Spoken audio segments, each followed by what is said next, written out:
So I grew up at a different time than all of you, and clearly what's happening in Washington, democracy is under a threat. We're going to know over the next couple of years whether our election system changes, whether people in Washington cheat and change district lines in order to maintain control in Texas and elsewhere for the congressional elections that are going to occur in 26. We're going to know if a rogue president attempts to stay in power in 2028 when clearly the Constitution says he can't. We're going to know whether if you're born in this country, are you still going to be able to be a citizen based on the amendments that were passed after the Civil War. We're going to find all that out in rulings by the Supreme Court. I'm hopeful that democracy that I grew up in is the same democracy that the rest of you get to grow up in. But it clearly is under attack by big moneyed interest. It is under attack by people who have a lot of money, who clearly don't seem to think they have enough. And that has been a challenge in all societies going back thousands of years. There's always been the moneyed class and the rest of us.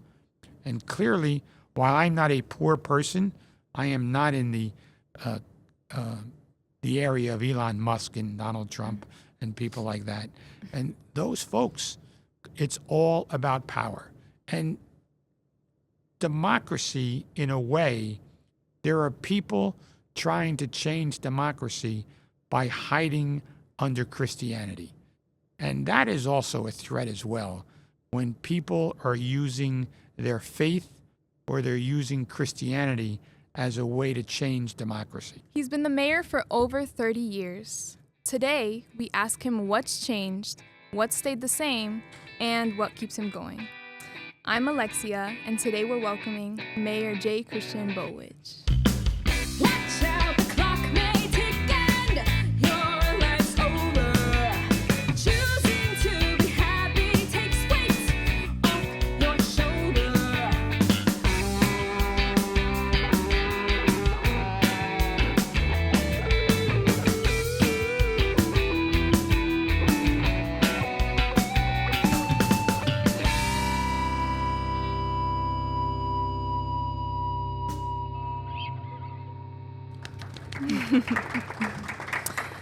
Okay, so before we get into all the deep questions, we really wanted to know a lot more about you personally. We know you grew up in Elizabeth, you were born and raised here, but we wanted to know, how was school and growing up here? So first of all, thanks for having me, Alexia and Crystal. I appreciate the opportunity to be here with the Elizabeth Youth Theater Ensemble and your organization during the summer months. You come here on a Saturday and you learn theater and radio and television. It's great, and you have other students doing the cameras and listening. So growing up in Elizabeth for me was a great experience. I have to tell you, I wouldn't pick any other area to grow up in. Now, when I was growing up, I'm a little older than everyone in this room. So when I was growing up, there were pockets of different ethnic groups throughout the city.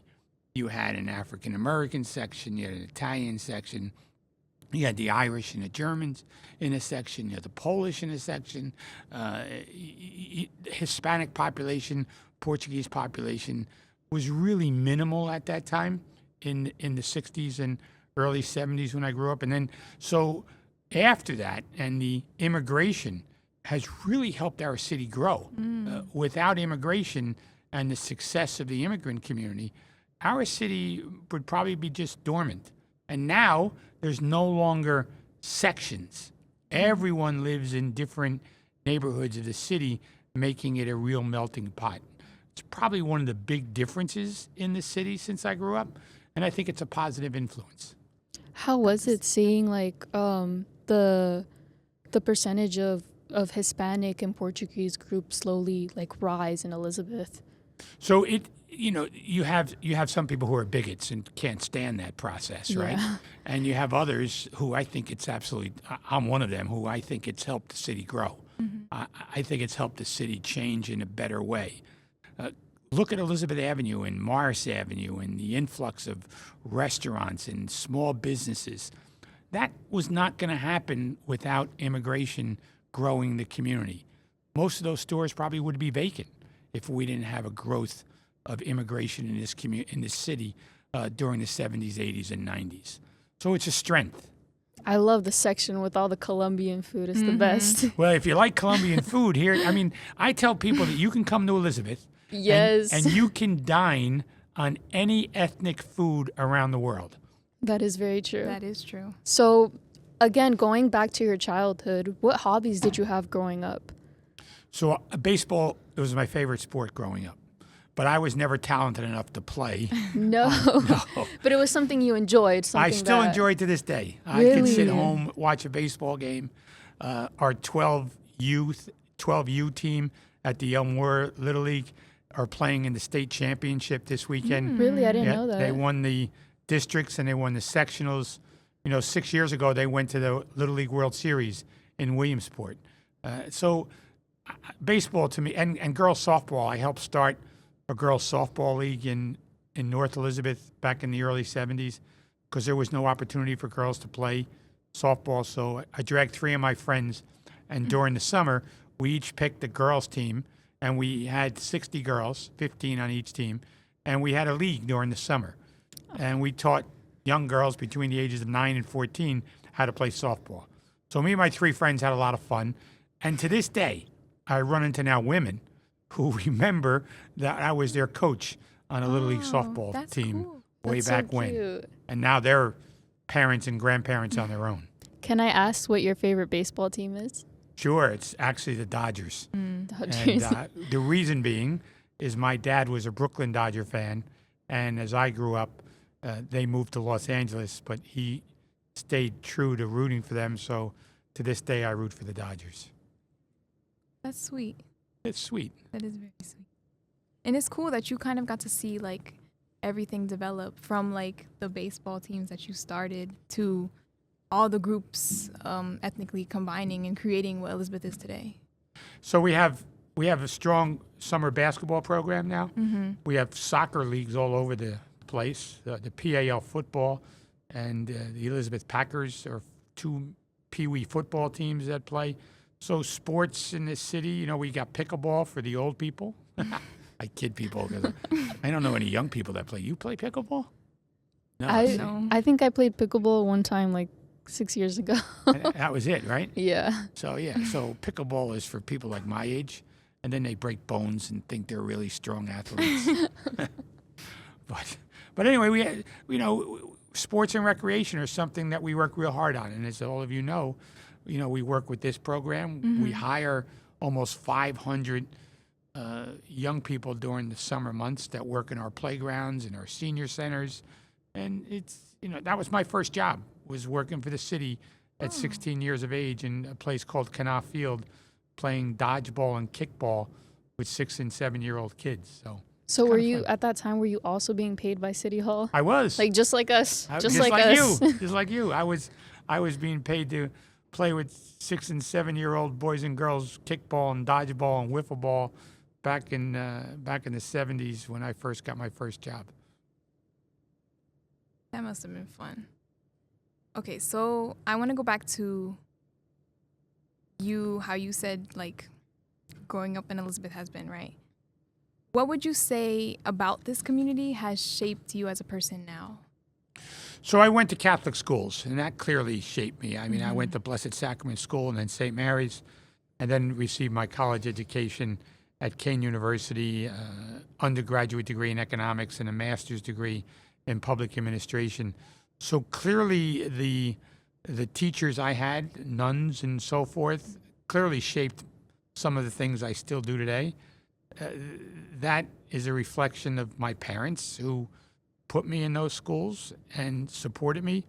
And, going to school, as all of you do, I would guess that when you're in my position in years in the future, you're going to say that your teachers helped shape the way you are today. I think the teachers, wherever you go to school, kind of put a framework for your growth.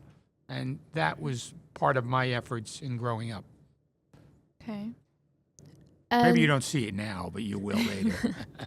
And going back to high school, something that kind of interested me personally. How did you go from bartending after high school to politics in Elizabeth? Good I question. feel like that's like such a huge jump. Yes. Well, I put myself through college tending bar. I was a bartender at places here in Elizabeth. I was a bartender at the Westwood in Garwood for weddings and banquets and bar You did mitzvahs. weddings too? Oh yeah, weddings. Did you get paid good? I did. I did private parties. I tended bar down the Jersey Shore at nightclubs. And then I paid for my graduate degree in education because my father was a letter carrier. My mom was a stay-at-home mom. They were not financially independent. I had to figure out a way to do it. But also, college was much cheaper in retrospect when I was going compared to the way it is today as well. So what happened in the 1970s is I got involved in a campaign in 1979. I ran for the local committee seat. The gentleman that was there moved out of the district, and I ran and I won. And then in 1980, I got involved in working on a mayoral campaign. And to be honest with you, I thought it was a good way to meet girls. That's why I joined the campaign. I thought it would be fun. You'd get out, you meet different people. We didn't have social media or anything back then, so Gotta meet someone somehow. Right, you got to meet him somehow, right? So that was a campaign in 1980. We lost that campaign. Did you meet someone at least? I met someone, but it wasn't long term. Let's put it. It that wasn't way. the one. It wasn't the one. The one didn't occur to the 1990s. So, and I was already the mayor when that happened. But keep in mind, the 1980s was a period of time where I was still tending bar. And I guess what? Tending bar and politics have a lot in common because it's all about people. And it's all about how you deal in relationships. If you're a bartender, somebody's going to be sitting on the other end of the bar and having a drink and either telling you their story or telling you good things or bad things that are going on in their life. And if you're in politics, as the mayor, the same thing happens. People come to me with a problem, whether it's in their personal life or their neighborhood, and hopefully I can fix it.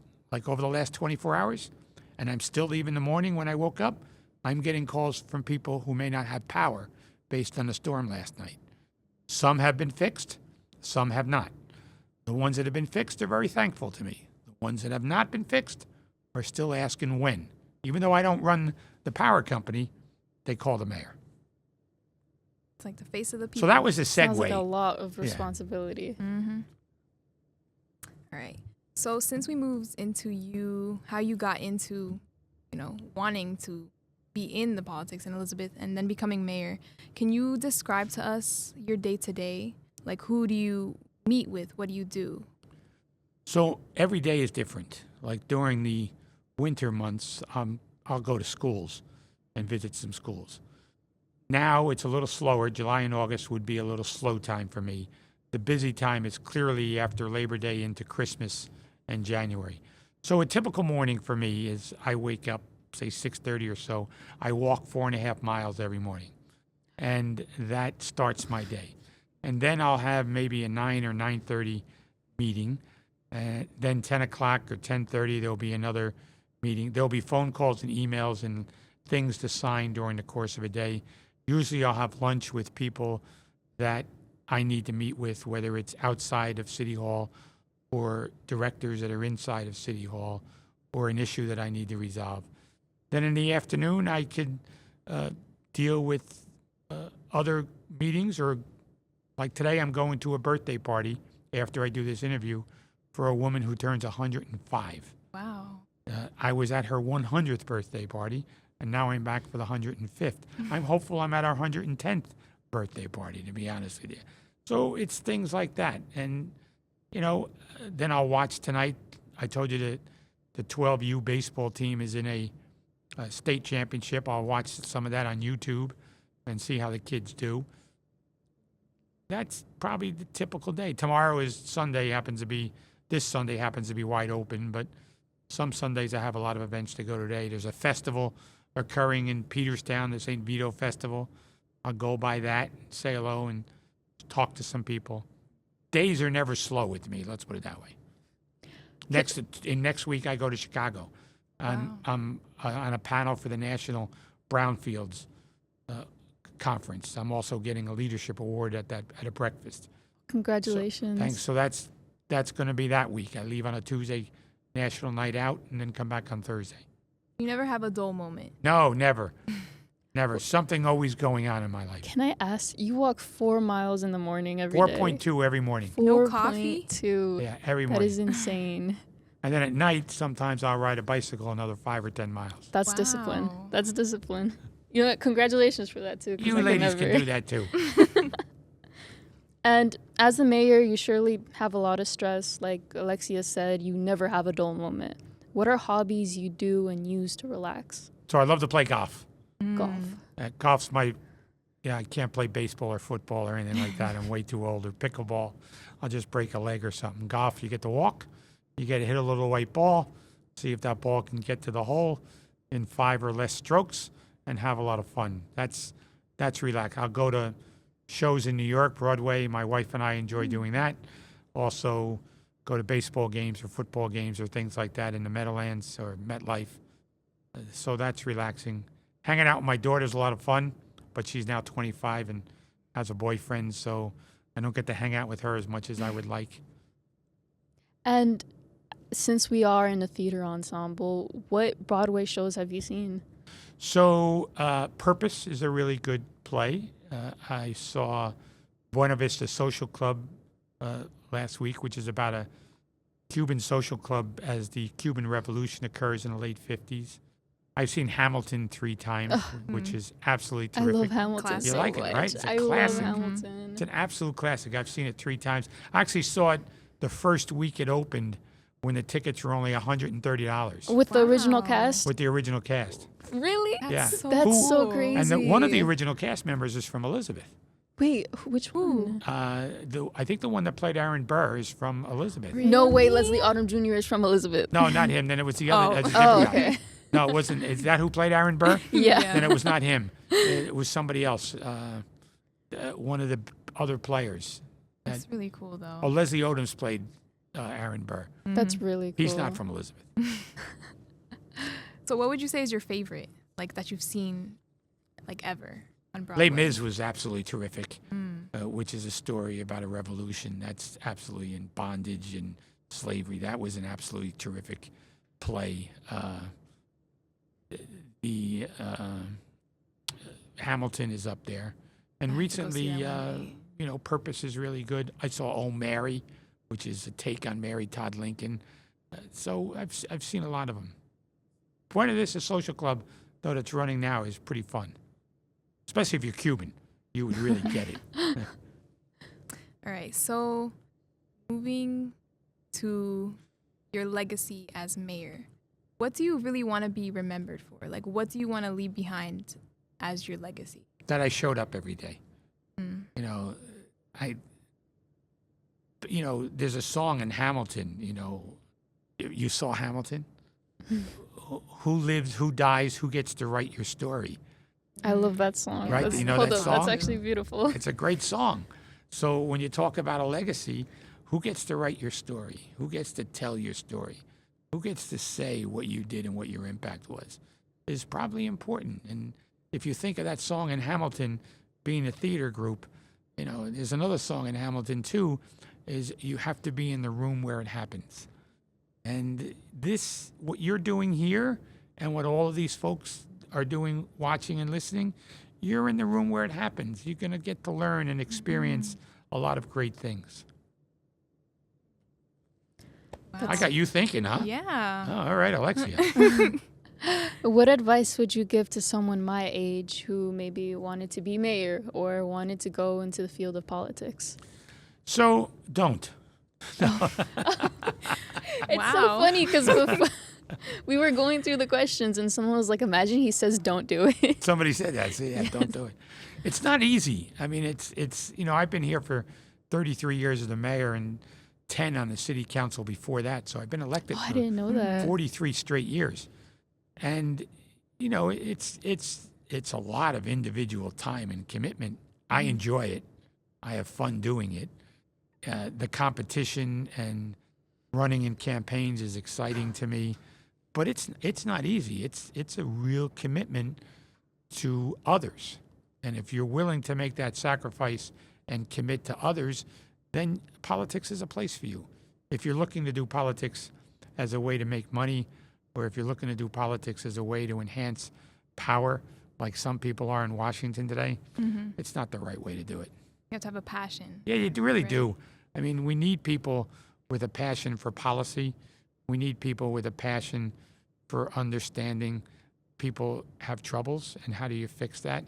I mean, look at what's going on in society today. You know, Washington's all about hate and trying to embarrass people or trying to break up families. You know, why not sit in a room and try to figure out a solution as opposed to just, you know, hurting people? That's true. True. Okay. So we know you've already done so much for this. Your very long legacy. But what would you say is your overall vision for the city of Elizabeth, like within the next 10 to 15 years? So the growth of the city in the next 10 to 15 years is important. I don't know if I'm going to be here 15 years from now. So the growth of the city is important, and the safety of the city is important. Making sure that police departments function in a way that represents the community. I mean, this bit that happened 5 years ago about defund the police was absolutely crazy. You know, you can't defund the police. If there's issues in the police department, then use education and use the ability for training, but you don't defund the police. If anything, you have to increase funding for police in the area of education and training, and to make sure the police represent the community. That's the most important function when it comes to being a mayor, is safety. Your fire department, your emergency medical team, your Office of Emergency Management, really important. Now look at the city. We're an old city. You know, one of the things we're doing right now is repairing all of the lead lines. If you have lead water lines into your house, we are replacing them. It's going to cost $65 million. So far, I've secured about $32 million in grants in order to do that. So we're halfway there financially. But as time goes on, the money increases. Now, people have had these lines for a long time. The government says by 2032, the federal government, we have to change all that. We're doing it. So that's part of the growth. Midtown, we got a new train station. We're putting more apartments in Midtown. Affordability is really a struggle. Homelessness is a struggle. The only way to deal with it is financially and resources. And towns don't have a lot of that. So clearly, that's the struggle going forward in the next 10 to 15 years, is affordability of living in an urban community that is growing and enhancing their ability for opportunities. Okay. So I want to pivot a little bit. Our theme in this program is democracy takes courage. And for me personally, when I think of democracy takes courage, I think back to like the civil rights movement, where people took a stance when they had regulations on how they were treated and their rights, right? But it can be hard to find the courage to take a stance for those things. That's what I think of. What would you And say? Personally, me, when I hear of democracy takes courage, I think of being able to know when to stand, even though when there's comfortability around you. You know, some people prefer to choose comfortability than justice. And when I hear democracy takes courage, I just think of that, honestly. And we wanted to know what your opinion on the phrase democracy takes courage is. Yes. So I grew up at a different time than all of you, and clearly what's happening in Washington, democracy is under a threat. You know, we're going to know over the next couple of years whether our election system changes, whether people in Washington cheat and change district lines in order to maintain control in Texas and elsewhere for the congressional elections that are going to occur in 26. We're going to know if a rogue president attempts to stay in power in 2028 when clearly the Constitution says he can't. We're going to know whether if you're born in this country, are you still going to be able to be a citizen based on the amendments that were passed after the Civil War. We're going to find all that out in rulings by the Supreme Court. I'm hopeful that democracy that I grew up in is the same democracy that the rest of you get to grow up in. But it clearly is under attack by big moneyed interest. It is under attack by people who have a lot of money, who clearly don't seem to think they have enough.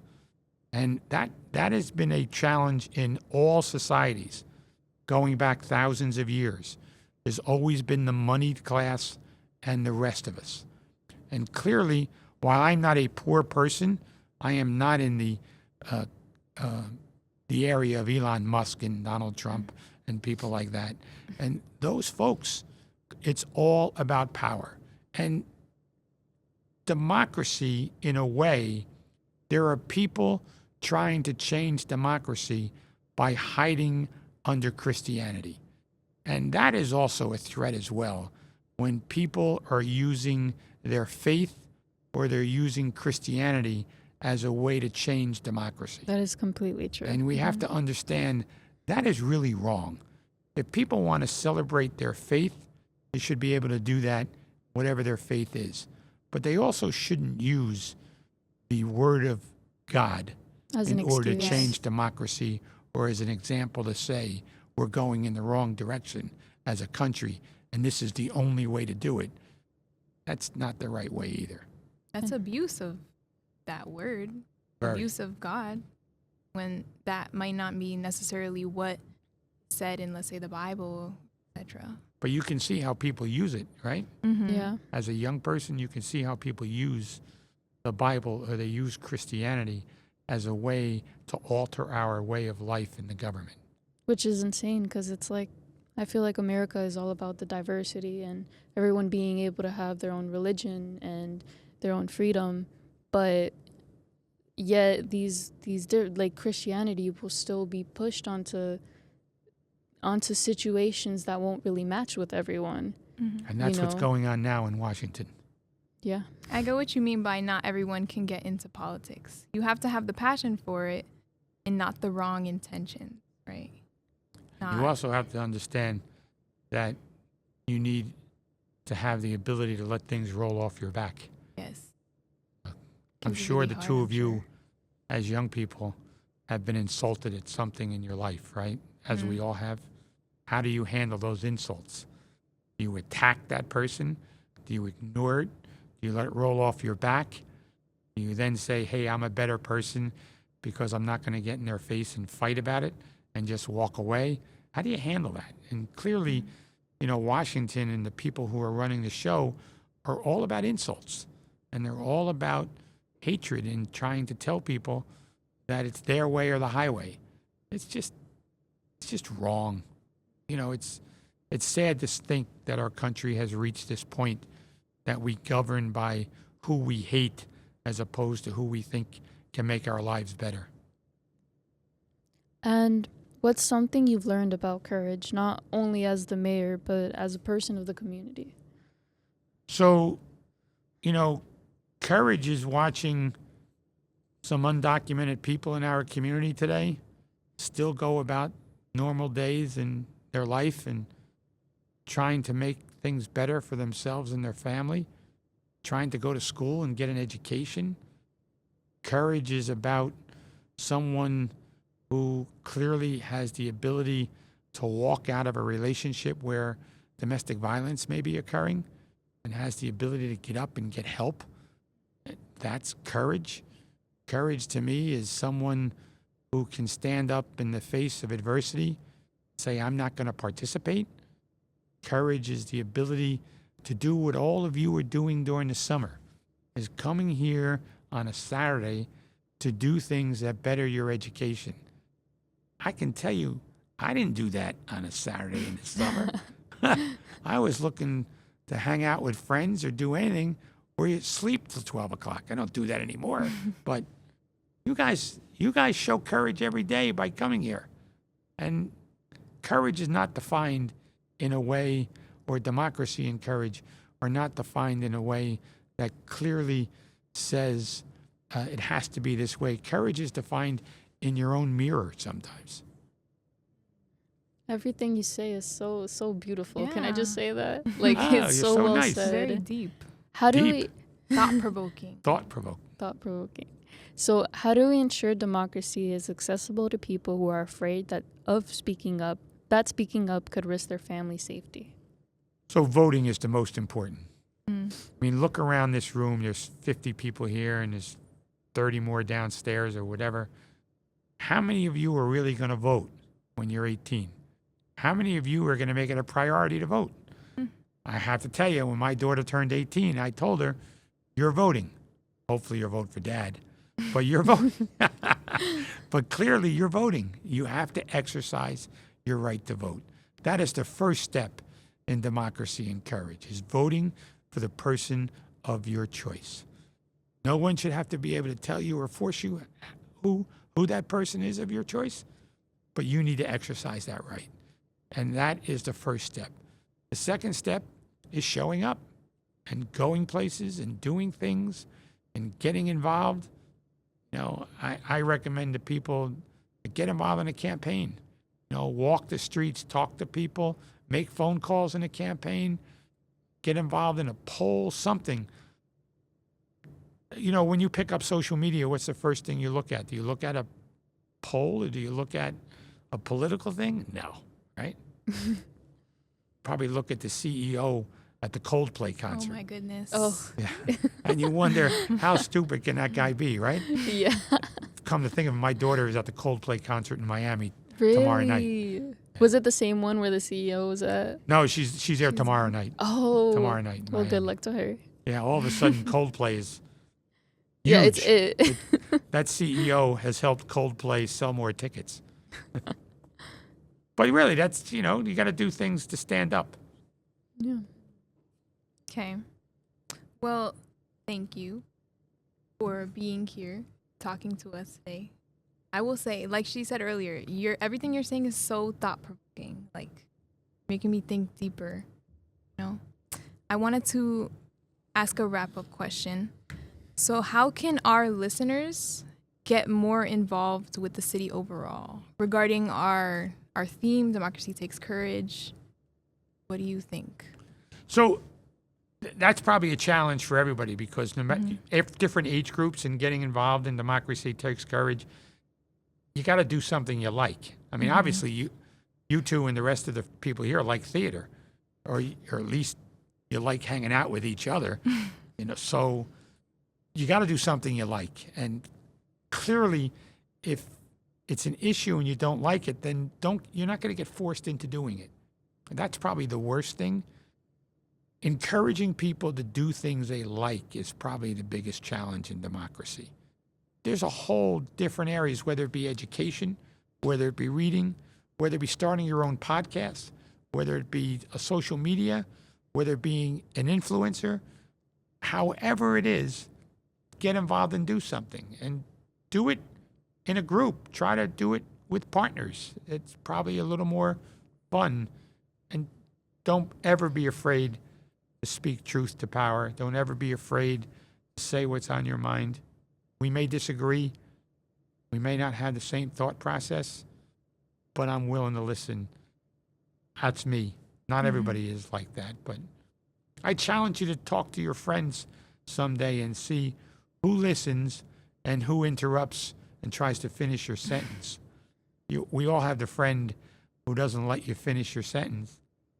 You have that. You looked around. You must know somebody out there. Yeah, I noticed that. Oh my goodness. It's not always a bad thing. It just tells you about the person, you know? It tells you about the person. Sometimes their thought is so, what's the word that I'm looking for? They're very passionate about what they're trying to say. Sure. But that is true. You do have to be open to. Everyone needs space to be passionate. Yes. How many people can really listen is the question. Mm. You know, I once said to my business administrator, I spoke before, I texted him, and I said, I just spoke before 2,500 people at a conference. Wow. And he texted me back and said, how many listened? Wow.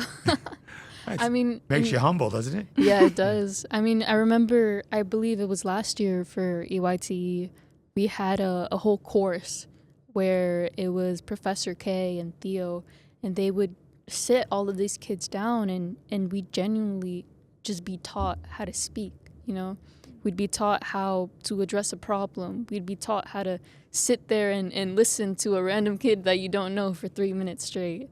And it's like, it makes you realize how we're never taught things like this, these basic manners, you know, this basic empathy towards the people around you. So it is important to know, am I being listened? Am I listening? So I had a class at Kane University I was teaching, and I had 2 students on both sides of the class speak to the class at the same time, and then ask the other students, what did you hear? Nothing. Well, some said nothing because they ignored both. Some picked up, let's say they picked up what Alexia said, and they had no idea what Crystal said. Some might have picked up what Crystal said and had no idea what Alexia said. So sometimes it was what was the subject matter and what was more interesting to that person.